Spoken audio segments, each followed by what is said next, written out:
excepcionalmente, né, na sexta-feira, em função do feriado que houve na quinta, né? Então, a gente vai ter a nossa aula aí das 19 às 22 para recuperar esse feriado. O conteúdo da nossa aula de hoje é uma revisão, né, das 3 primeiras aulas, revisão aula 1, 2 e 3. A gente vai rever esse conteúdo e depois nós vamos ter exercícios relacionados a esses 3 conteúdos iniciais. Então, a divisão da aula é aquela mesma, né? A primeira parte tem uma exposição do conteúdo, para a gente interagir, conversar, também vocês colocarem as dúvidas e perguntas de vocês. Depois, então, intervalo 15 minutos, na volta chamada, e depois da chamada, exercícios, tá? Aí englobando, claro, né? Aula 1 até a aula 3. Como é de costume, né? No início de cada aula, a gente relembra aí o nosso calendário, né? Então, nós começamos as nossas aulas no dia 25/5. Nesse dia, a gente teve o nosso contrato pedagógico e já tivemos a primeira aula, né? A aula 1. Professor, boa Sim, noite. pode falar. Alguém quer falar?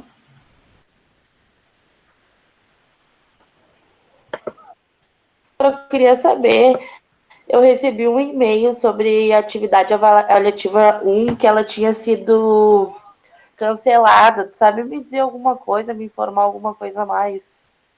Se eu não me engano, não dizia que a atividade foi cancelada. Ela teve uma questão anulada. Ah, uma questão, achei que tinha sido a avaliativa Isso. toda. Se eu não me engano, isso está descrito no e-mail. Não sei exatamente qual e-mail tu recebeu, né? Mas pelo que eu sei, teve um e-mail falando de uma questão da avaliativa. Não teve anulação de avaliativa nenhuma a princípio, tá? Tá. Dá uma olhadinha de novo, ver se é isso, certo? Micaela conectando.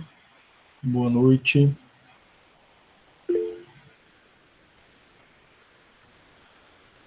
Então, gente, nós tivemos lá na primeira aula, dia 25/5, aula 1, nós tivemos nosso contrato pedagógico, né? No nosso contrato pedagógico, a gente detalhou tudo, né? A gente conversou sobre as atividades avaliativas, trabalho disciplinar, prova, substituição. Nós falamos sobre o guia do aluno, que é um arquivo extremamente importante, né? O guia do aluno é onde vocês encontram os prazos das atividades avaliativas. Então, a atividade avaliativa 1 no Moodle e a atividade avaliativa 2 no Moodle, ambas têm prazo. Onde é que está o prazo? No guia do aluno. É lá que vocês olham os prazos delas. No momento que abre, no momento que fecha, está lá. E vocês têm que ter esse compromisso, né, de fazer dentro desse prazo. Então, óbvio, vocês têm que acessar o guia do aluno, né? Esse guia do aluno está disponível no Classroom. Acessando, então, o Classroom na barra atividades. Se não me engano, acho que se eu não coloquei, ele está lá no Moodle, né? Acho que não cheguei a colocar no Classroom. Está lá no Moodle. Vocês acessam o Moodle. O primeiro arquivo que aparece ali ao entrar na disciplina de matemática financeira é o guia do aluno. Você tem que ter essa prática de entrar e olhar as datas, né? Inclusive, no vídeo do nosso contrato pedagógico, a gente fez isso, né? A gente abriu o guia do aluno e mostrou as datas, os prazos. E vocês têm que ter, então, essa dimensão aí. Qualquer disciplina que vocês forem fazer, a primeira coisa é o guia do aluno. Certo? Não tem como, né, a gente fazer uma disciplina sem abrir os arquivos da disciplina, ler, se inteirar, anotar, né, esses prazos. Claro, né, o vídeo do contrato pedagógico ajuda muito. Então, quem não viu o vídeo do contrato pedagógico, onde é que ele está?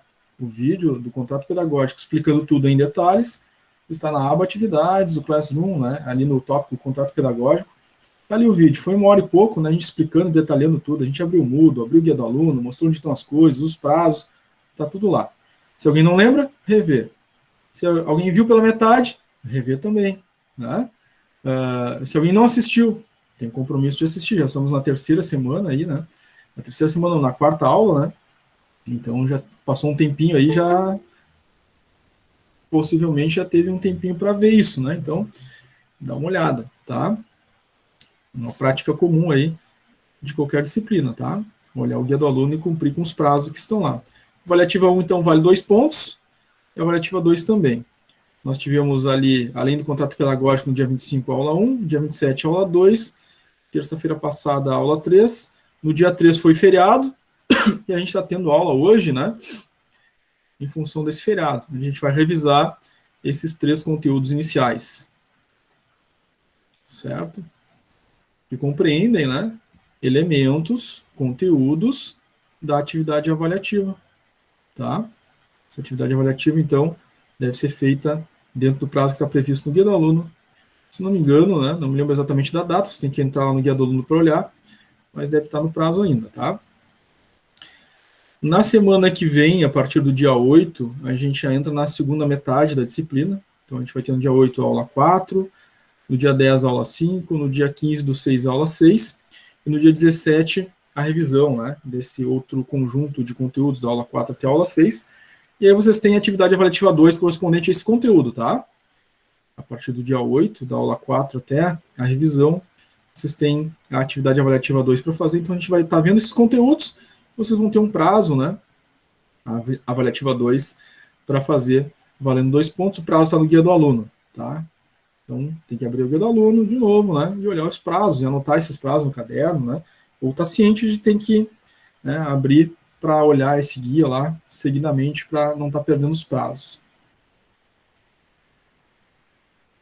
A atividade avaliativa, valendo notas, são essas duas no Moodle, 2 pontos cada uma, 4 pontos. Os outros 6 pontos da N1 vêm do trabalho disciplinar, tá? Então, vale 60% da nota da N1, né? São 6 pontos do trabalho disciplinar. E vocês têm até o dia 19 do 6 para fazer, tá?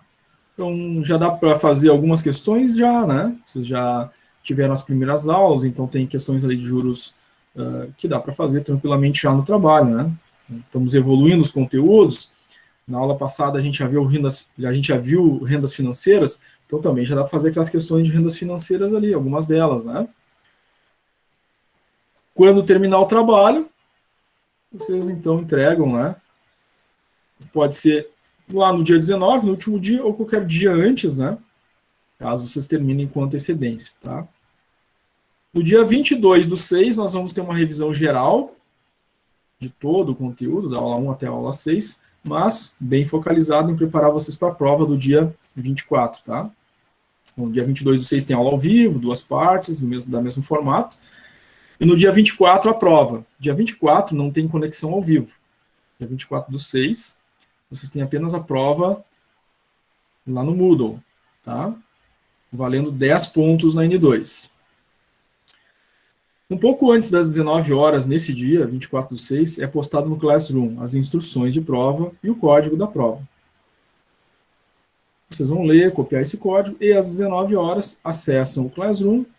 Lá naquele lugarzinho que eu mostrei para vocês no vídeo do contrato pedagógico vai estar a prova. Clica lá, insere o código e vai ter acesso à prova, né? 10 questões, faz as 10 questões, ao final clica em salvar e enviar e já vai ter sua nota da prova da N2. A média final, N1 mais N2 dividido por 2 para dar a média. A média mínima para aprovação é 6. Fica abaixo da média 6, aí tem que fazer a prova de substituição, tá? Também no Moodle, aí no dia 10 do 7, 10 de julho, para substituir uma das duas notas, ou da N1 ou da N2. A que tiver ficado menor, né, vai ser substituída pela prova de substituição, para assim tentar chegar na média 6. Tá? Então, esse calendário, falamos dele a respeito dele, né, em todas as aulas anteriores, não só no dia 25 do 5 que teve contrato pedagógico, mas no dia 27 a gente já falou, no dia 1º a gente falou, hoje está falando, vai falar de novo nas próximas aulas, tá? A gente sempre relembra, né, esses prazos, onde vocês têm que olhar os prazos das avaliativas no Guia do Aluno, porque sempre tem gente, né, que não viu todo o contrato pedagógico, né, e mesmo a gente tendo disponibilizado o vídeo gravado, não assistiu o vídeo gravado, né, não entrou ali no Classroom, não viu na aba atividades, então é sempre importante reforçar esse passo a passo, e às vezes surgem dúvidas novas também, né, coisas que a gente ainda não tinha perguntado nas vezes anteriores, então abro para perguntas. Alguém tem alguma dúvida sobre o nosso calendário? Professor, eu tenho. Sobre a avaliativa 1 ali, Esses dias eu recebi um e-mail falando que estava anulado, alguma coisa assim, por causa que o enunciado não estava bem claro para Isso, entender. teve uma questão da avaliativa 1, tá? Mas daí ela continua valendo ou não? Olha, pelo que eu li no e-mail, Aham. foi anulada uma questão. Em Ah, nenhum tá. momento no e-mail diz que foi anulada a avaliativa. Ah, tá. Deem uma lida, porque isso está dito ali, né? Então, até esses comunicados são bem importantes, né? A gente abrir o e-mail, ler com atenção, porque às vezes a gente Professor, e qual foi tem a questão que sabe a gente tem falar? alguma interpretação que possa não ser exatamente aquilo que está comunicado, né? Então, é sempre importante a gente ler com bastante atenção ali o e-mail, esses comunicados que a escola envia, né? Como o comunicado é automático, enviado lá pela escola, não sei exatamente o texto que está ali, né? Por isso que eu pergunto para vocês, porque pelo que eu já soube da outra turma, né? Foi anulada uma questão, né? Dê uma olhadinha no texto do e-mail de vocês, por gentileza, me digam o que diz. Não sou. O que eles falaram é assim, que eles iam cancelar essa atividade, uma das perguntas que não estava clara, Sim, e a pontuação eles iam pegar e digamos assim, vale 0,9 ali a pergunta. No e-mail diz que eles iam balancear esse 0,9 entre as outras questões que tu fez, que tu acertou. certo. Eu Então entendi foi isso. uma questão, não foi avaliativa, é isso mesmo, né? Senhor, mas eu não recebi Professor, e tu sabe dizer qual foi a questão? Tá no e-mail de vocês que a escola enviou para vocês, né? Eu não recebi o e-mail, eu até fui ver agora que eu não estava sabendo. Eu não recebi nenhum e-mail da QI. Nem eu. Tem que dar uma olhadinha na caixa de spam, ou se atualizou o e-mail, né? Não está mais usando aquele e-mail que foi cadastrado lá na escola. Aí você tem que entrar em contato com a escola e informar um novo e-mail, se for o caso, né? Tá? Porque os comunicados que a escola envia são para aquele e-mail que vocês têm cadastrado lá na escola. Sim, Aí, eu se houve alguma troca de e-mail, né? Procurem comunicar a escola. Se não houve, né? Dê uma olhadinha na caixa de spam, dê uma olhada, né? Porque pode estar em caixa de spam, alguma coisa assim, né? Tá? Eu vou, se algum colega puder postar, não sei se tem como texto, porque realmente, professora, eu não recebi. Eu olhei agora no spam, ali em tudo e não recebi e-mail nenhum. Tu pode entrar em contato com a escola, então. Entra ali no portal do aluno, tem o íconezinho de secretaria online. Aí tu pede para, de repente, recadastrar o teu e-mail, né? Se é o mesmo e tu não mudou, recadastrar, porque tu não está recebendo esses comunicados. Aí procura entrar em contato com eles, que eles recadastram o teu e-mail lá, tranquilo, e fica tudo regular. Tá, Bruna? Tá bom, vou falar com eles. Obrigada. Certo? É melhor do que daqui a pouco tu pedir para outro colega, e te envia agora, mas e das próximas vezes se acontecer, né? Então, melhor já entrar em contato, pedir para recadastrar, se continua o mesmo, ou cadastrar um novo, né? Se for o caso, tá? Então, pelo que a Josi comentou, né? Essa situação foi, então, anulada uma questão, e aí, se a Josi recebeu um e-mail, é o mesmo e-mail para todo mundo que foi enviado, né? Então, não tem e-mail diferente, só aqueles que não receberam, então provavelmente tem que dar uma olhadinha na caixa spam, ou fazer que nem o caso da Bruna, né, que olhou a caixa spam, não tem nada, nem na caixa de entrada, renovar lá o cadastro do e-mail, né, ou atualizar o e-mail cadastrado lá junto à escola, tá? Aí pode ser pelo próprio site daqui, ali na secretaria online. Josi levantou a mão, quer falar, Josi? E tem também no Classroom, quando tu entra para ver as atividades avaliativas da semana, tem o chatzinho. No que tu entra ali, mostra um balãozinho dizendo lá no que tem uma Moodle, isso? mensagem. No Moodle. Isso. E daí esse balãozinho ali tá dizendo a mesma mensagem do e-mail. Tá, legal. É isso aí. Então, acessando o Moodle, né? Vai ter a mensagem lá no Moodle também do perfil de vocês. Legal, Josi. Obrigado. O meu perfil não é perfil de aluno, né? E não aparece essa mensagem, mas o de vocês então deve estar aparecendo. Hein, senhor? Sim. Eu acho que é a 4 que deu problema, porque eu já tinha feito, né, a avaliativa, e quando eu fiz, não estava escrito a palavra antecipada, e agora deixaram bem grafitado, antecipadas. Não sei te dizer porque eu não tenho Eu esse acho que e-mail pode aí, ser né? essa. Mas dá uma olhada no Pode teu ser e-mail, essa. Rafa. E se não tiver no teu e-mail, tá provavelmente lá no Não, Moodle, tá? lá não diz a questão específica qual que é a questão. Aham, Só diz que tem uma que deu erro que eles vão retribuir os pesos. tá. Eu vi É, agora aqui no Moodle, pelo que eu entendi, está escrito a questão 1 da atividade avaliativa 1. tá. Então a questão 1. Obrigado, Bruna. Então, Rafa, a Bruna falou aí que tá lá no É Moodle que é a verdade, questão 1, parece. tá? Então a questão, Aparece, acho que estou no lado ali. por algum motivo qualquer, provavelmente na hora de cadastrar a questão lá, o pessoal notou que tinha algum problema no cadastro e acabaram anulando, né? Às vezes acontece. Na hora de cadastrar a questão lá, alguma coisa, ou uma alternativa, ou uma digitação lá que eles fizeram no texto, na hora de colocarem a questão no sistema, acabaram anulando, que quando eles anulam, eles redistribuem o peso para as outras questões, tá? E aí, como vale 2 pontos, né, e são 10 questões, deve ser 0,2, né, 0,2, então, distribuído para outras questões, tá? Legal. Muito bem. Sobre o calendário, gente, tranquilo?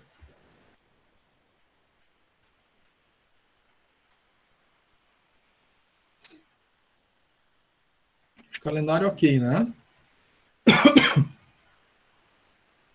Tranquilo. Tá. Então vamos adiante, começando a nossa revisãozinha, né? Desse primeira parte da disciplina de matemática financeira, aula 1 a 3. Bom, depois daquela primeira parte, né, que a gente fez revisão ali da matemática básica, né? Regra de 3, porcentagem, o primeiro elemento que a gente viu foi operações comerciais. Então a gente viu operações comerciais para determinar o preço de venda, né, simbolizado aqui pela letra V, em duas situações distintas. Uma quando a gente tem numa operação comercial o lucro e outra fórmula, né, quando a gente tem uma operação comercial com prejuízo. Tá? Então, claro, quando tem lucro, a gente usa a fórmula V, preço de venda, igual ao preço de custo mais o lucro. Quando a gente tem o prejuízo, então é o preço de venda igual ao preço de custo menos o prejuízo. E claro, a gente viu que em situações aí de questões hipotéticas, nós tivemos que determinar tanto o lucro quanto o prejuízo com um percentual calculado sobre o preço de custo, né? Então, para a gente achar o preço de venda, em geral, nas nossas questões, né, de operações comerciais, a gente precisa determinar esse percentual, né? Juros simples. Então, começamos com os cálculos de juros a partir dessas 3 fórmulas, né? Sendo que a segunda fórmula, a gente usa uma ou outra, né, para encontrar um montante. A partir do juros simples, então, que é minimamente utilizado na nossa economia, né? O juros simples é utilizado em situações, às vezes, de empréstimos, dívidas, né? Ele não é utilizado, né, em processos de financiamentos, né, ou aplicações, investimentos, né? Isso fica reservado aos juros compostos, né? Nós vimos, inclusive, durante nossa aula, essa distinção, né, entre os dois. Na primeira aula, a gente tinha as duas tabelas, né, demonstrando que o juros simples incide sempre sobre o principal, né? Os juros compostos incidem sempre sobre o acumulado, o que leva a um resultado diferente, né, em termos de aplicação de juros. Então, para a fórmula do juros simples, para determinar o valor dos juros, né, que é um valor financeiro, quanto é o juros simples? O juros simples é o valor do capital investido vezes a taxa de juros daquele elemento, vezes o período, o número de meses, né, que está sendo aplicado, aquele valor, enfim. Então, capital vezes taxa vezes N, tá? Sendo que a taxa e o N devem estar sempre na mesma base, né? Se a taxa for mensal, o N tem que ser aos meses. Se a taxa for anual, o N ao ano, tá? Se a taxa tiver ao mês e o N tiver ao ano, a gente pega e converte, né, o N para meses. Então, taxa 1% ao mês, N 12 meses, N 1 ano, melhor dizendo. Aí o N vai ficar 12, né? A gente converte o ano para meses. Tá? 1 ano e meio, aí ficaria o N ficaria 18 meses, uma taxa com base mensal. Tá? Claro, multiplicando os 3 fatores, a gente acha o valor dos juros. Tá? O valor dos juros é um valor financeiro, monetário. Né? A taxa de juros é aquele valor percentual, né, que a gente aplica. Lembrando que, claro, né, neste caso aqui, nós utilizamos a taxa, né, multiplicando, utilizando o símbolo do porcento. Né? Então, se fosse lá 10 mil vezes 1% vezes 12 meses, né, a gente faria a multiplicação de uma forma direta aqui, ou então convertendo a taxa para centesimal. Tá? Fórmula do montante do juros simples. É o capital investido mais os juros. Ou então, a gente pode utilizar essa outra fórmula. As duas são fórmula de montante, né? Ou usa uma ou usa a outra. Vai chegar no mesmo resultado. Posso utilizar essa segunda fórmula? Pode. Vai ser capital mais, abre parênteses, capital vezes I vezes N.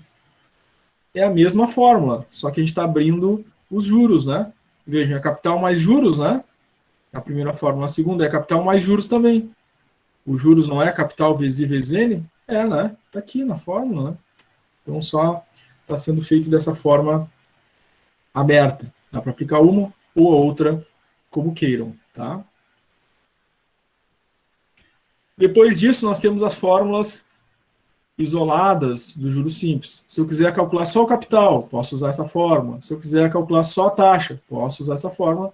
Se eu quiser calcular só o N, posso usar essa fórmula aqui. Sendo que, lembram, né, gente? Para a fórmula do capital e para a fórmula do N, o I presente aqui nessa fórmula, a gente não usa somente nesses dois casos, somente nessas duas fórmulas de juros simples. O I, a gente não usa o símbolo do porcento, a gente usa só o numeral. Então, se for 1,5%, na fórmula do capital, a gente usa só o 1,5%, não usa o porcento. Na fórmula do N, que é o período, mesma coisa, tá? O I aqui a gente não usa o porcento, usa só o valor numeral. Então, se for 1,5%, vai ficar só 1,5%, tá? Somente nestas duas fórmulas de juros simples. Todas as outras seguem o mesmo procedimento, tá? Então, vamos ver aqui a aplicação da fórmula do juros simples. Carlos pediu R$6.000 emprestados para pagar depois de 5 meses. Trata-se de um empréstimo, né? A taxa de 4% ao mês, em regime de juros simples. Ao fim desse período, quanto Carlos deverá pagar? Então, qual é o juros, né? Quanto é que ele vai pagar de juros? Porque ele está pedindo 6 mil, tá? Então, 6 mil é o capital que ele está pedindo, vezes a taxa, 4%, 0,04, vezes os 5 meses, né? Vejam, a taxa está ao mês e o período está ao mês também, né? Então, é só multiplicar tudo, tá? 6 mil vezes 0,04 vezes 5, R$1.200 de juros ele vai pagar. Então, vai pegar R$6.000 emprestado e vai pagar 1.200, né? Só de juros, claro, né? Pegou 6 mil, vai pagar os 6 mil mais os 1.200. Afinal de contas, o montante é capital mais juros, né? O capital que ele pegou mais os juros é o que ele vai pagar ao final de tudo, tá? Vejam bem, né? Aqui já dá que é juros simples no próprio enunciado, né?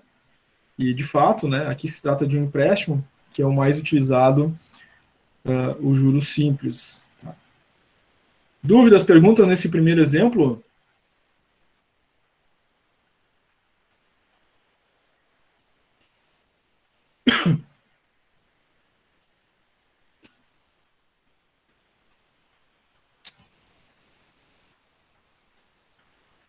Todo mundo sabe por que não aplica a renda financeira aqui? Não é antecipada, nem pós-antecipada?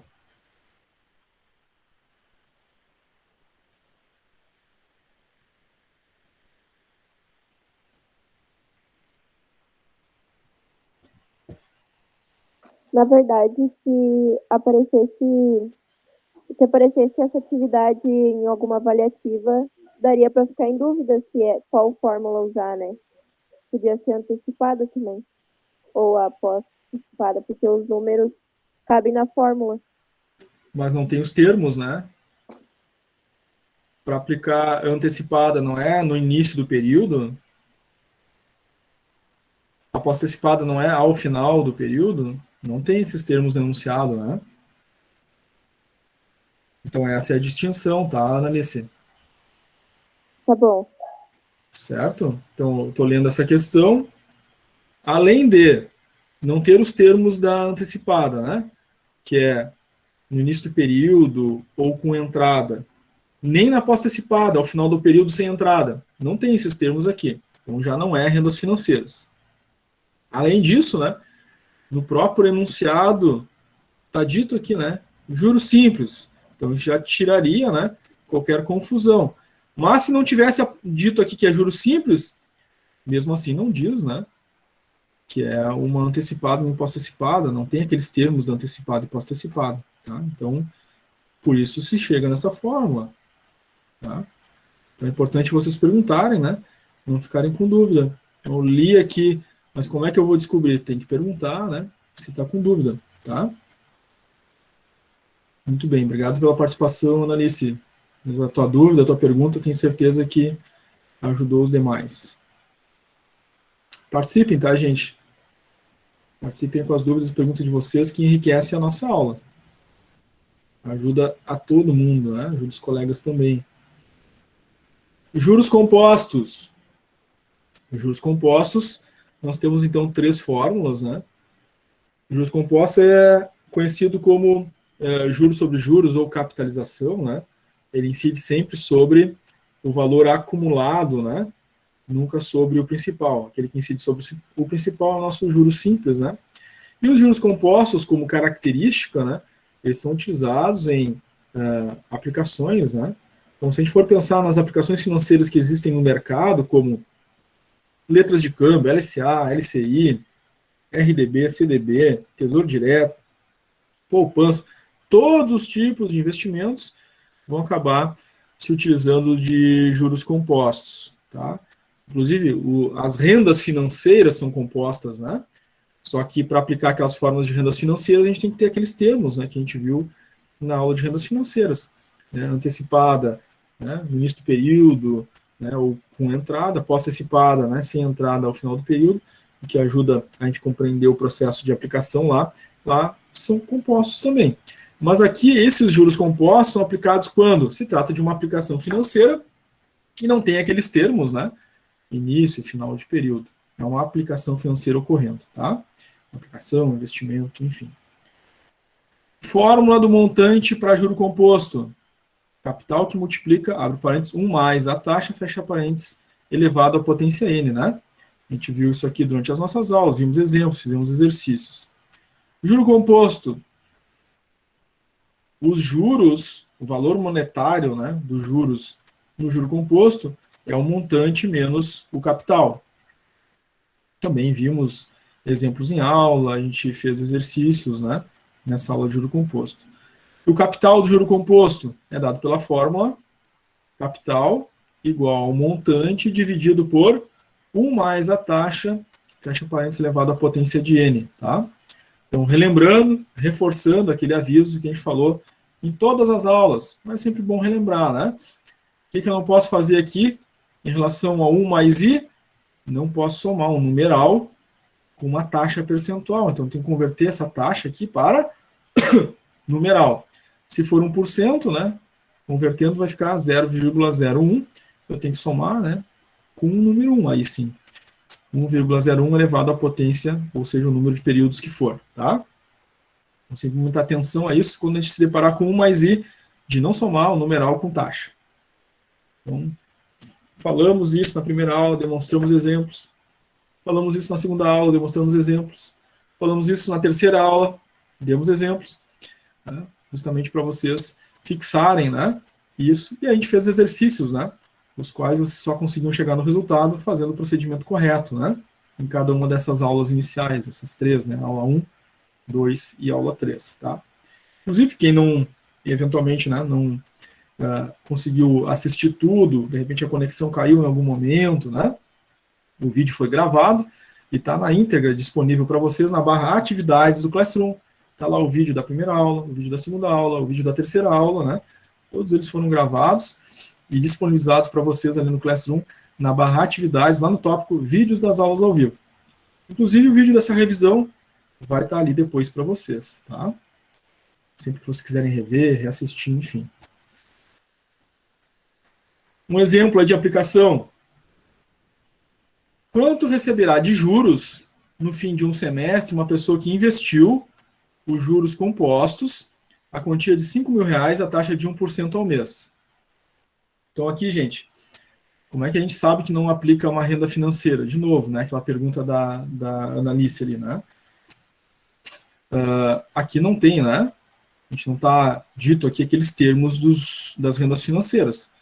Início do período, fim do período, com entrada, sem entrada, então não é renda financeira, né?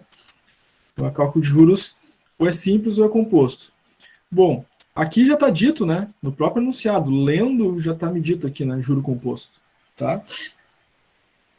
Se não tivesse dito juro composto, né, lendo apenas e sabendo que não tem início do período, final do período, não é renda financeira, né, trata-se de um investimento. Investimento é juro composto, é juros sobre juros, né? Que é o amplamente utilizado na nossa economia para investimentos. Então, poderia chegar a entendimento de que é o juro composto da mesma forma, tá? Porque fala de um investimento, uma aplicação, né? É onde se usa juro composto, tá? Bom, em relação a isso, nós temos a quantia aplicada, que é o capital aplicado, 5.000. Eu tenho a taxa, 1% ao mês, e eu tenho período, né? Só que o período aqui não está dado de uma forma tão direta assim, não está aparecendo um número ali, né? N tanto, mas está dito ali que é um semestre. Um semestre tem quantos meses? 6. Então, meu N é 6. E a gente põe na fórmula, então, né? Para calcular um montante, tá? Para calcular o montante, é o capital investido, 5.000, que multiplica 1 mais a taxa é 1%, né? Converte para numeral, 1,01. Só aí eu consigo somar com o número 1, que é um outro numeral, né? A gente não pode somar numeral com taxa, então vai ficar 1,01 elevado à potência 6, porque é o semestre, né? Então, 1,01 elevado à potência 6, né? Na nossa calculadora, então, vai dar um número mais ou menos assim, multiplica por 5.000, montante R$ 5.307,60. Aí a gente aplica a fórmula dos juros, né? Para o juro composto, o cálculo dos juros é montante, que foi calculado, menos o capital aplicado. Quanto é que rendeu de juros? R$ 307,60. Então, aplicando R$ 5.000, 1% ao mês durante 6 meses, vai ter um rendimento de juros de R$ 307,60. Tranquilo aqui, gente, esse exemplo? Alguém quer fazer alguma pergunta?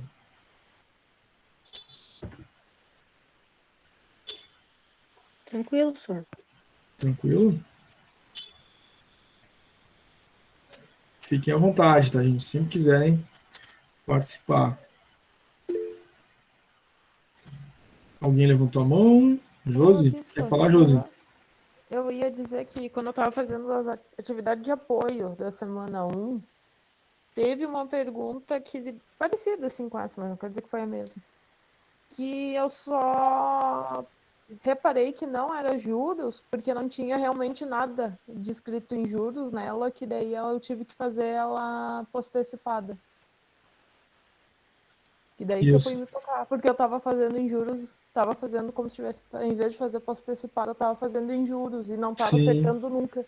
Sim, sim. Porque aí precisa do fator lá da tabela, né? Tipo, eu estava confundindo a taxa com o mês, né? Que no caso era o período, sendo que achando que era juros, porque tinha o montante, a taxa e o mês. Sim, sim. Claro, isso aí vai acabar aparecendo, né, lá nas rendas antecipadas ou pós-antecipadas, né? A gente aplicar aquelas fórmulas também vai ter, né? O valor, o mês, o período, né? Só que no enunciado tem aqueles termos que a gente viu, né? Que definem o que é um antecipado e pós-antecipado. Então, bem legal essa observação aí, né, Josi? Na leitura do enunciado, ao ler algo, né, a gente tem que ter essa atenção especial aí aos termos, né, às palavras que estão ali colocadas. Bem bacana, obrigado pela contribuição, Josi.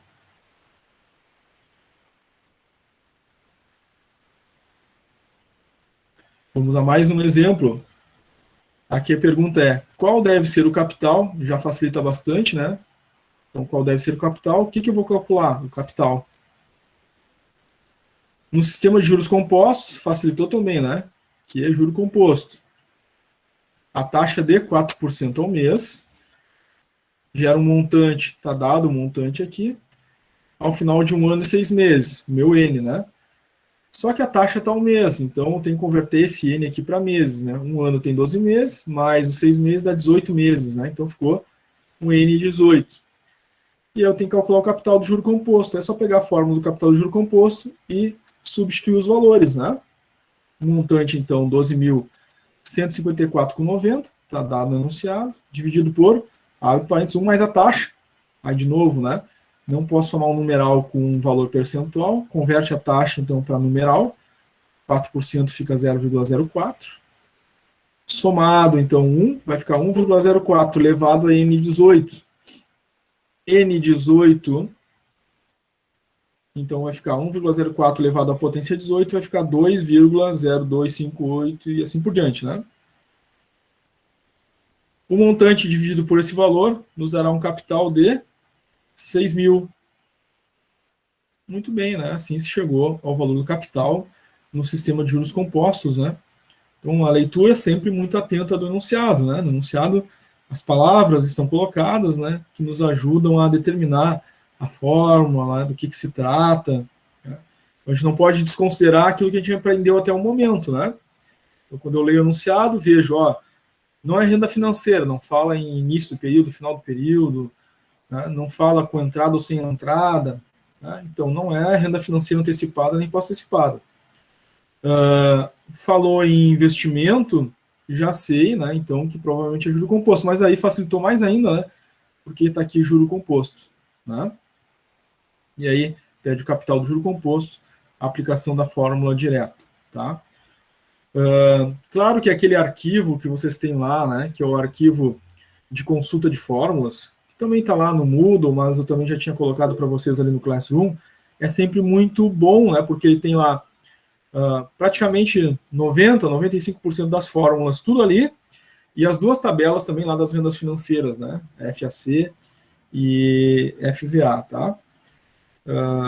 Então facilita bastante vocês consultarem as fórmulas por ali, mas vocês têm os nossos slides, né, tem os exercícios de aula, tem os exemplos para vocês consultarem sempre que tiverem uma dúvida, né, então, qual é a fórmula. Esqueci qual é a fórmula do juro composto, não anotei no caderno, então pode olhar na apostila, pode olhar nos nossos slides, nesse próprio slide de revisão, né, para vocês poderem encontrar as fórmulas, tá?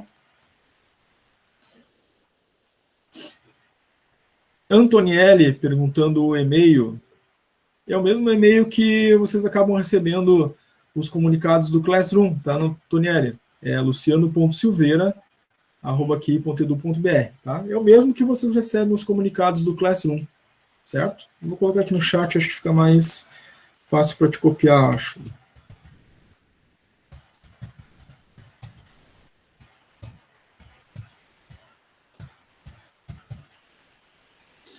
Coloquei no chat aí, tá? Esse e-mail aqui é o mesmo que vocês recebem meus comunicados aí do... Quando eu posto alguma coisa no Classroom, ele avisa vocês lá, ó, o professor postou alguma coisa, tem uma atividade, tem um vídeo, tem o link da aula ao vivo, né? Ele sempre é automático, né? Ele acaba mandando para vocês esses comunicados ali. Tá? Valeu. Esse outro exemplo aqui, gente, ficou tranquilo?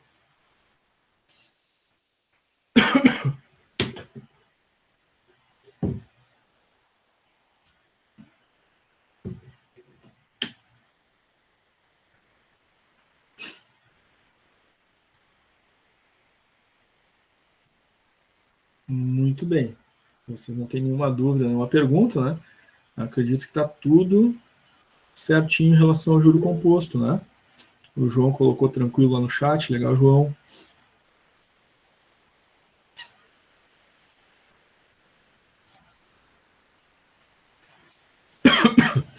Então, vamos adiante. Depois dos juros, tanto juro simples quanto juro composto, a gente viu os aumentos e os descontos sucessivos, tá? Em relação aos aumentos e descontos sucessivos, a gente viu que as taxas mensais são variáveis, né? Porque lá no juro composto, a taxa mensal é fixa. Então, a gente viu ali, né? Uma taxa só que se reflete, né, naquele período. São 6 parcelas, 18, 12, independente do número de meses de investimento, por exemplo, a taxa é aquela mesma, fixa, né? Isso é o nosso juro composto. Mas existem situações, né, em que nós temos as taxas mensais variáveis, como, por exemplo, investimentos na poupança, né, que a taxa é variável, ela vai, então, ter uma taxa diferente para cada mês, né? Isso acontece no Tesouro Direto, isso acontece, né, no RDB, CDB, enfim, diversos tipos de investimentos vão ter aí essas taxas variáveis, tá? E a gente precisa, então, da fórmula do aumento sucessivo para essas situações. Fórmula, então, do montante para os nossos aumentos sucessivos. Então, vai ser o montante que se acumula após um período de investimento, né? Se coloca um valor investido, incide as taxas, no final, né, a gente tem um montante, que é o valor inicial investido, mais os juros que rendeu ao longo desse período. Então, o montante é igual ao capital investido, que multiplica, abre parênteses, 1 mais a taxa do primeiro mês investido, que multiplica 1 mais a taxa do segundo mês investido, que multiplica mais 1 mais todas, né, as taxas correspondentes a cada mês. Então, quantas vezes vai ter aqui o 1 mais i nessa fórmula? Depende de quantos meses ficou investido, né, o valor em determinado investimento, porque cada mês vai ter uma taxa diferente, então eu vou precisar, né, do 1 mais i em todos os meses correspondentes ao período de investimento. Tá? Então não tem aqui uma limitação, né, de quantas vezes vai aparecer 1 mais i, depende do tempo de investimento. Por isso aparece aqui no final, né, pontinho, pontinho, pontinho, 1 mais i na n, ou seja, né, pode ter n taxas, né? Então a gente pode ter 1 mais i aqui, né, 100 vezes, 200, 300 vezes, vai depender do tempo que esse valor ficar investido, porque cada mês vai ter uma taxa diferente. Tá? Fizemos exemplo de cálculo em aula, depois, né, na segunda parte da aula teve exercícios, aí teve cálculos de montante com aumento sucessivo, né, na segunda parte da aula deste dia. Vamos ver um exemplo. Nesse caso aqui foi feito um depósito, investimento, né, em poupança, no valor de R$ 28.500. O valor foi investido no dia 2 de janeiro de um determinado ano e foi resgatado no dia 2/4 desse mesmo ano. Ficou 3 meses, então, investido e foi sacado. Qual é o valor do resgate? Ou seja, qual é o montante, né? Já que ele colocou um valor, acumulou, né, juros sobre esse valor investido, então ficou a soma, né, do valor investido mais os juros. Então é um montante. Qual é o montante? Se as correções foram as seguintes, tá? Então, já está direto na fórmula, né, porque é só um exemplo, mas estaria no texto aqui denunciado. Foi 0,61% o primeiro mês, 0,58% o segundo mês, 0,55% o terceiro mês. E a gente sabe que a gente tem que converter essas taxas, né, para numeral, para poder somar com o número 1. Então, na fórmula ficou montante igual a 28.500, que é o capital investido, vezes 1 mais a taxa do primeiro mês. Ou seja, convertendo 0,61%, fica 0,0061. Aí soma com 1, fica 1,0061. Faz a mesma coisa com a segunda taxa e com a terceira taxa, né? Então, muita atenção, né, a esse detalhe. De novo, relembrando, a gente não pode somar um numeral com um número percentual. A gente tem que converter esse número percentual para numeral primeiro, para depois somar. Por isso ficou, então, aqui 1,0061. Não é novidade, a gente já viu isso na aula, a gente já fez exercícios, né? Mas é sempre bom a gente relembrar de onde saiu, né, esses valores aqui, 1, alguma coisa, é 1 mais a taxa convertida, então, né, de percentual para numeral. Aí sim, depois de feito isso, a gente faz as multiplicações, né, 28.500 vezes 1,0061 vezes 1,0058 vezes 1,0055, chega-se a um montante de 28.998,78 centavos. Certo? Essa aplicação, então, de uma fórmula de aumento sucessivo em uma aplicação financeira que tem diferentes taxas, né? Taxa do primeiro mês, taxa do segundo mês e taxa do terceiro mês. Por que aparece isso só 3 vezes? Porque tem só 3 taxas. Se tivesse 6 taxas, ia aparecer 6 aqui, 1 mais primeira taxa, segunda taxa até a sexta taxa. Se fosse 10, se fosse 12, se fosse 100, ia aparecer ali 100 vezes, né? 1 mais cada uma das taxas referente a cada um dos meses de investimento. Tá? Tranquilo aqui, gente? Não, eu ia perguntar de onde que tu tirou as taxas, sendo que no exercício não tava. Daí ali eu vi que tava o XX e daí eu me lembrei que no exercício que tu passa, tu já passa com as taxas. Então tá ok. Isso. Tá? Então, aqui a gente está dando um exemplo, né, mas no exercício vai aparecer para vocês as taxas. Tá?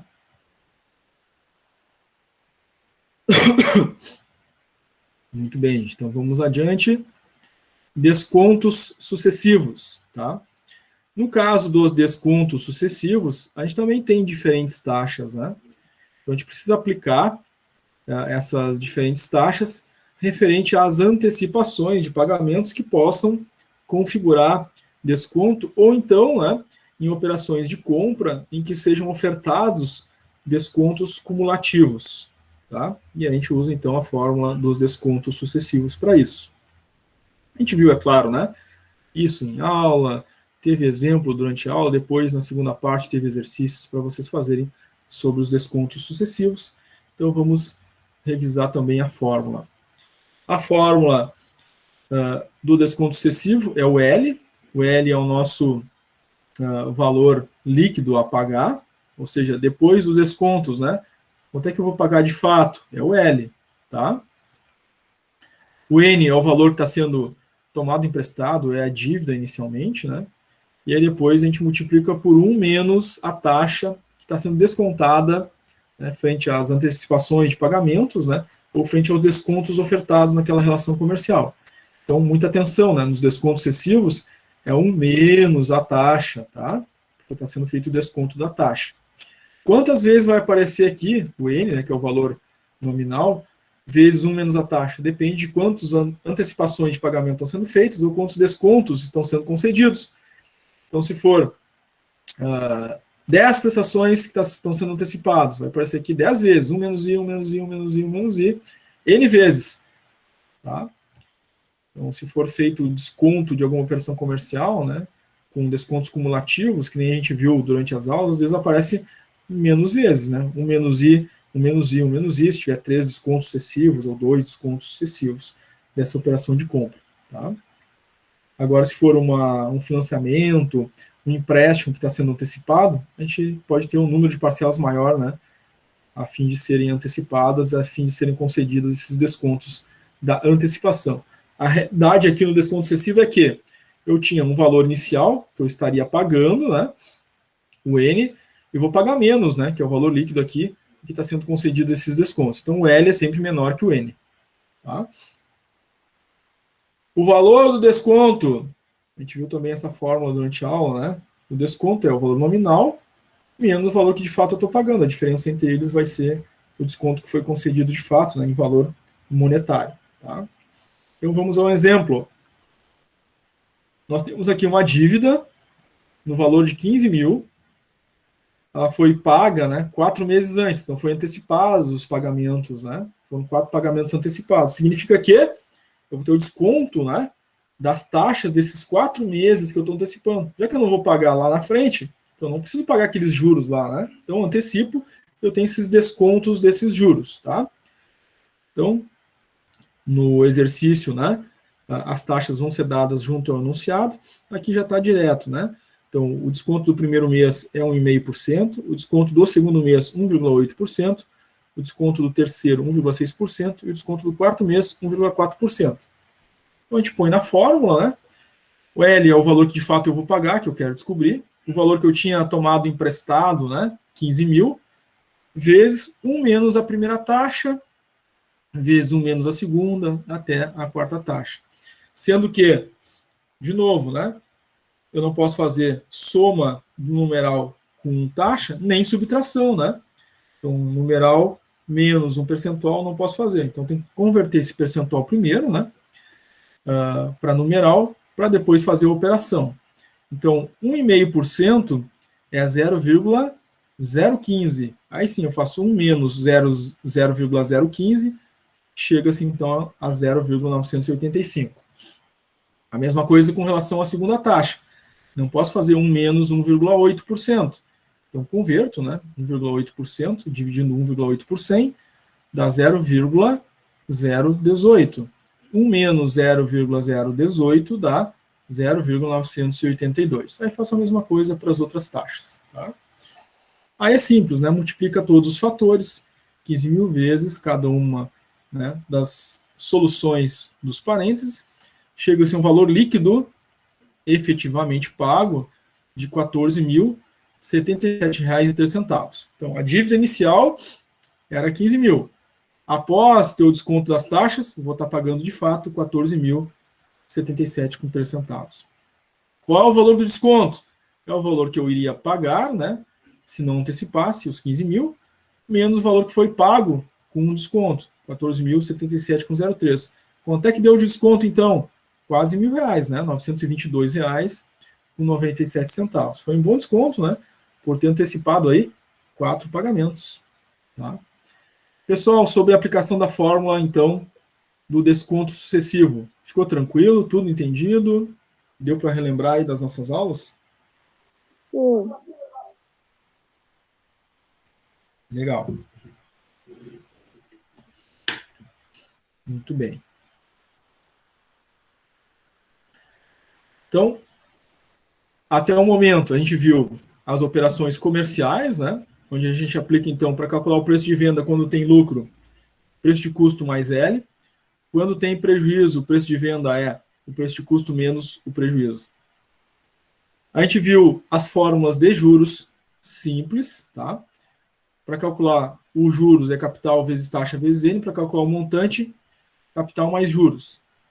Temos as fórmulas isoladas, né, de capital, taxa e N. Sendo que, quando a gente for calcular o capital, o I utilizado aqui, a gente utiliza só o numeral. Então, se for 1,5%, eu tiro o porcento, né, e vou usar só o 1,5%. No caso do N, é a mesma coisa, né? Quando tiver o I aqui, na forma do N, eu vou utilizar somente o numeral, não vou usar o percentual, vou usar só o numeral, né, no caso. Tá? Somente nessas duas fórmulas, tá? Do capital e do N, certo? Muito bem. Vimos também as fórmulas de juros compostos, né? Montante, capital e fórmula de juro composto. E vimos também as fórmulas dos descontos sucessivos, aumentos e descontos sucessivos. A fórmula do aumento, a fórmula do montante do aumento sucessivo, a fórmula do valor nominal do desconto e o valor do desconto em si, né? Então, foram as fórmulas iniciais que a gente acabou de revisar neste momento, né, com exemplos. Todas elas a gente viu nas aulas iniciais, todas elas teve exemplo nas aulas, e em todas elas, no segundo momento da aula, vocês tiveram cálculos para fazer, né, em que a gente ficou aí conectado ao vivo, para vocês irem fazendo e tirando as dúvidas de vocês enquanto a gente estava aqui ao vivo para atender as dúvidas que iam surgindo, tá?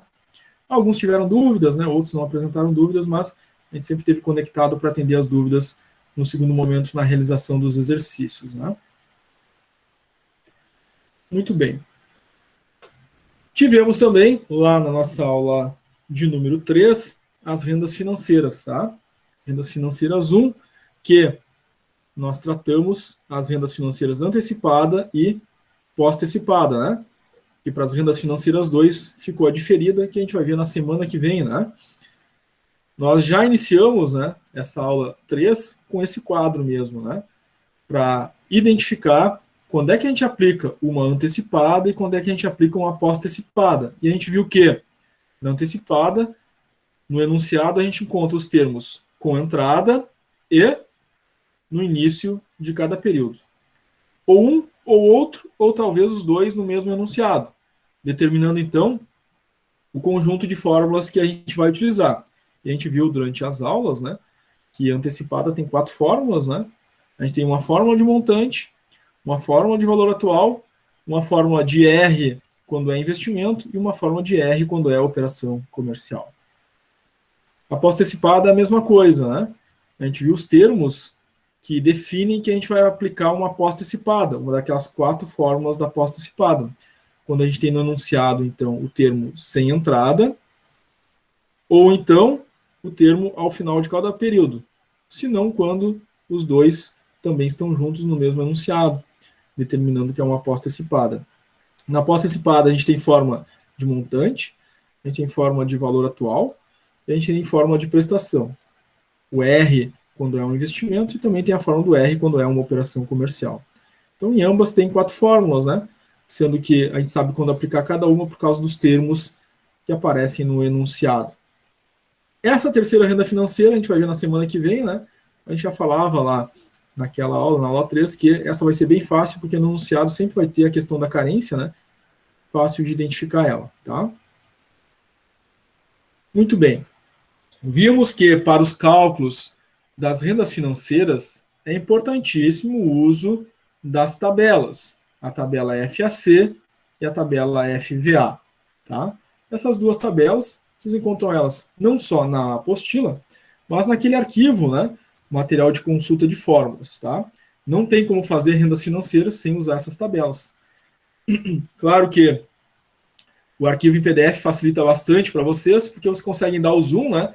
E olhar os números com qualidade, né? Aqui é somente um exemplo para mostrar para vocês a diferença entre elas.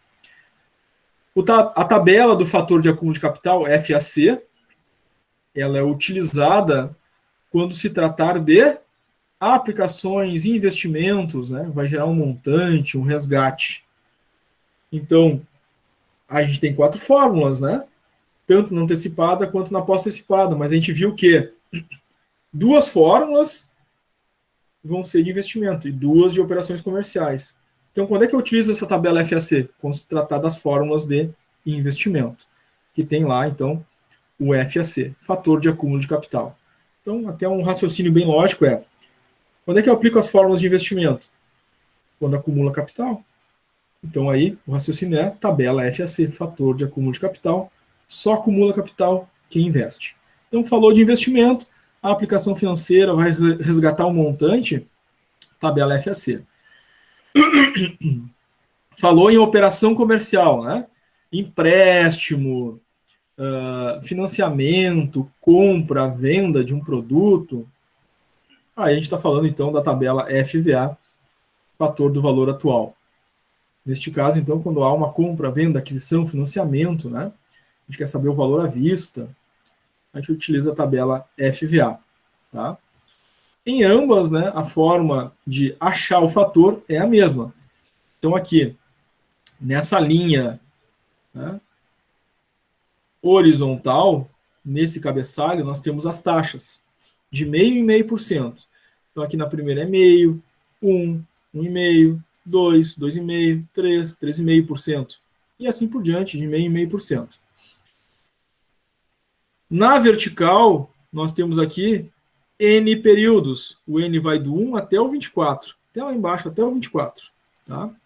Então, por exemplo, se eu tiver taxa 4,5, tá aqui, N6, eu vou descer aqui, taxa 4,5, N1, N2, N3, N4, N5, N6. Está aqui o meu fator. É esse fator que eu vou usar para a taxa 4,5 e N6. É esse fator que eu vou jogar na fórmula. A mesma coisa, mesmo raciocínio quando for investimento, né? Tabela FAC. Vou procurar a taxa do exercício, vou procurar o N colocado no exercício, o cruzamento, né, desse N com essa taxa vai me dar aquele fator ali encontrado que eu vou usar na minha fórmula. Tá? A gente viu esses, né, exemplos de aplicação das tabelas com as fórmulas, né, durante a aula e depois, na segunda parte da aula, nos exercícios, né, para vocês fazerem. Tá? Muito importante essas 2 tabelas, mais importante ainda não confundir uma pela outra, por quê? Para a tabela de investimento, FAC, os valores dos fatores aqui vão ser 1, e na tabela, né, do FVA para operações comerciais, os fatores vão ser outros, né? Então, para a mesma taxa, o mesmo N, para uma tabela o fator é 1, para outra tabela o fator é outro. Então, a gente não pode trocar uma pela outra, tá? Tem sempre ter a certeza, né? Estou fazendo uma fórmula de investimento, estou usando tabela FAC. Estou fazendo uma fórmula de operação comercial, compra, venda, empréstimo, financiamento, tabela FVA. Tá? Sobre o uso das tabelas, gente, alguém tem alguma dúvida, quer fazer alguma pergunta?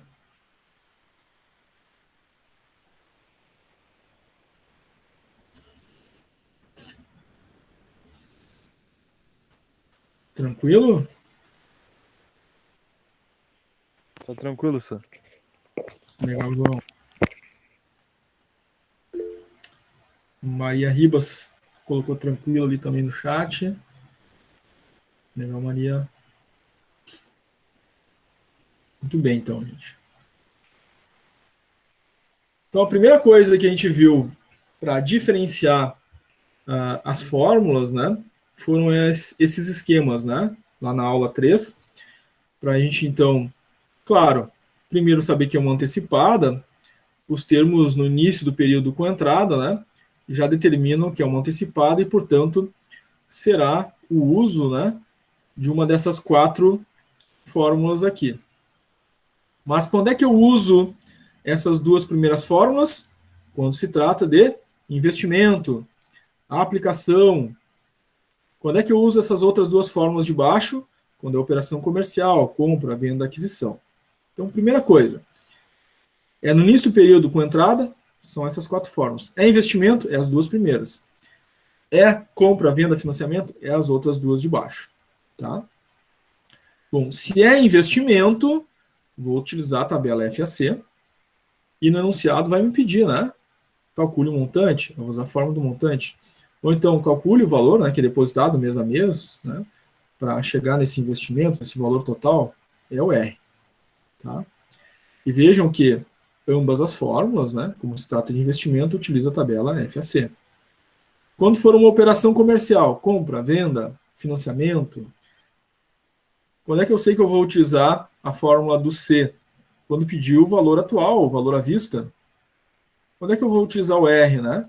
Vai me perguntar quantas prestações eu vou pagar naquela compra, quantas prestações eu vou pagar naquele financiamento, qual o valor da prestação, né? E a fórmula do R, tá? Atenção que na fórmula, então, quando é a operação comercial, utiliza a tabela FVA, tá? Então, no enunciado vai me dar, né? Um I e um N para mim achar na tabela. É isso que significa esse I, vírgula N aqui, né? Sempre que tem o fator, tem do ladinho I, vírgula N, ou seja, eu preciso do I e do N para achar o fator na tabela. Tá? Então vamos usar um exemplo aqui. Uma pessoa aplica, leitura atenta do enunciado, né? Isso já é importante, né? Se trata de uma aplicação. Tá? Quando se trata de uma aplicação, é juro composto isso aqui? Não sei se vou aplicar a fórmula do juro composto, tem que continuar lendo. Aplica R$ 875 sempre no início de cada período. Ah, não é juro composto, porque no início do período é uma antecipada, então são as fórmulas da antecipada. São 4 fórmulas da antecipada. Qual das 4 fórmulas que eu vou usar? Bom, já defino aqui que, tratando-se de uma aplicação, as 2 fórmulas de cima é uma aplicação. Então é a fórmula do montante ou é a fórmula do R. Mas ele fala assim, uma pessoa aplica R$ 875 sempre no início de cada mês. Então, o que está colocando todos os meses, se não é uma prestação continuada? Então, os R$ 875 é o meu R. Durante 18 meses, meu N, taxa de 2,5% ao mês, meu I. Quanto é que ele vai ter ao final do período?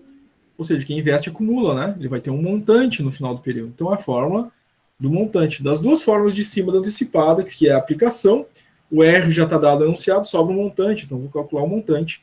Então está aqui a fórmula do montante da antecipada para os nossos investimentos. Tá? Multiplico o R pelo fator da tabela, vezes 1 mais a taxa, e o montante, nesse caso aqui, 20.077,76, tá? Tenho que achar o fator na tabela, considerando o N18 a taxa 2,5, claro, né? Não posso esquecer aqui que eu não posso somar o 1 mais o percentual, eu somo 1 mais a taxa 2,5, vai ficar 1 mais 0,025, né? Tudo isso são cuidados para fazer o cálculo e achar a resposta certa, tá? Aplicação, então, da nossa fórmula do montante de uma antecipada, tá? O mesmo raciocínio segue para as outras fórmulas, né? Eu não vou repetir tudo para as outras fórmulas, né? O passo a passo é o mesmo, e a gente já viu isso na aula 3, né? Só para relembrar aqui vocês. Em relação à pós-antecipada, mudam os termos, né?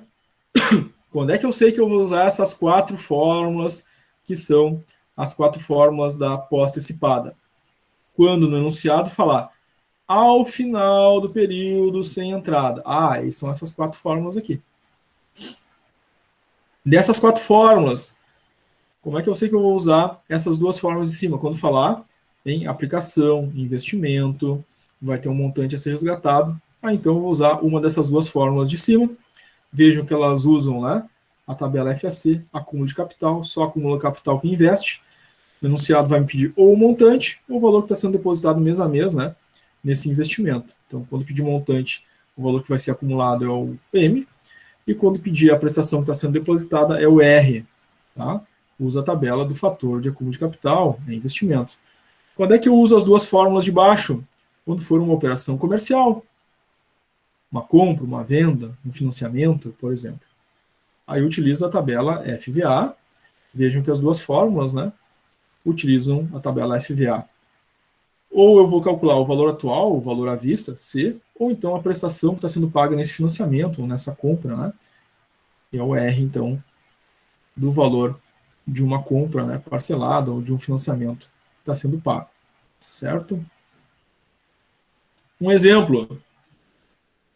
Quanto terei que investir? Então, aqui se trata de investimento, né? Então, se for rendas financeiras, quando trata de investimento, é aquelas 2 fórmulas de cima.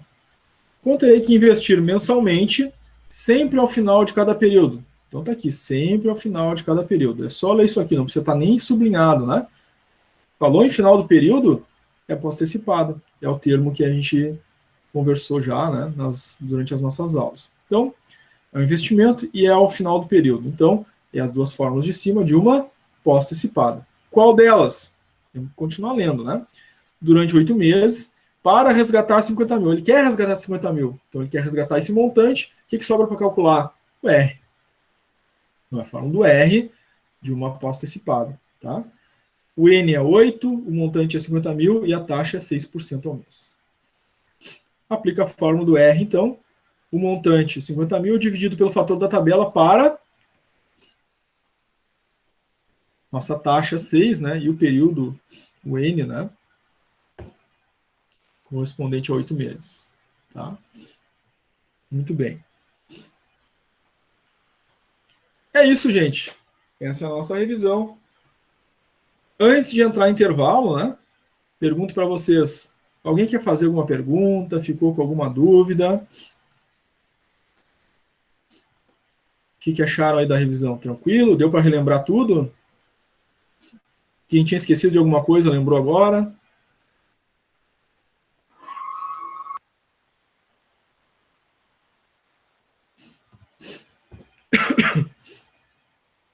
Eu ia dizer só. Deu até para entender o que eu nem tinha pegado ainda.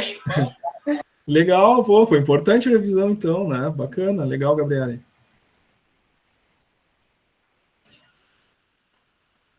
O João colocou boa revisão, legal, João. Então tá, gente. Se você não tem...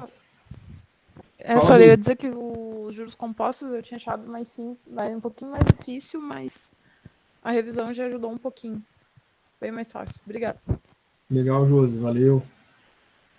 Então, gente, nossa ideia agora é fazer esse intervalinho, né, 15 minutos. Aí, como vocês sabem, na volta do intervalo eu abro as chamadas, né, Então, o ideal é que ninguém desconecte, né? Porque aí eu só abro a câmera de novo e o microfone e as chamadas já vão estar abertas, eu vou chamando nome por nome, tá? Então, se alguém desconectar, às vezes na volta do intervalo, demora um pouquinho para conectar, quando vê, já passou seu nome na chamada. Então, se puder não desconectar, né? Peço a gentileza de permanecerem na conexão, tá?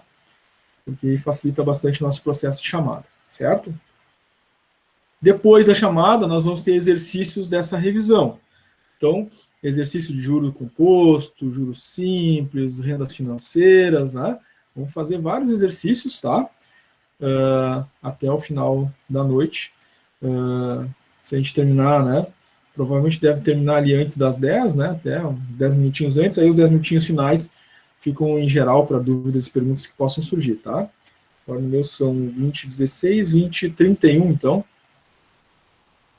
A gente retorna para a nossa chamada e exercícios, tá, gente? Então, paradinha aí para vocês descansarem da minha voz, comerem alguma coisa, fazerem um lanche, né? Daqui a pouquinho a gente volta.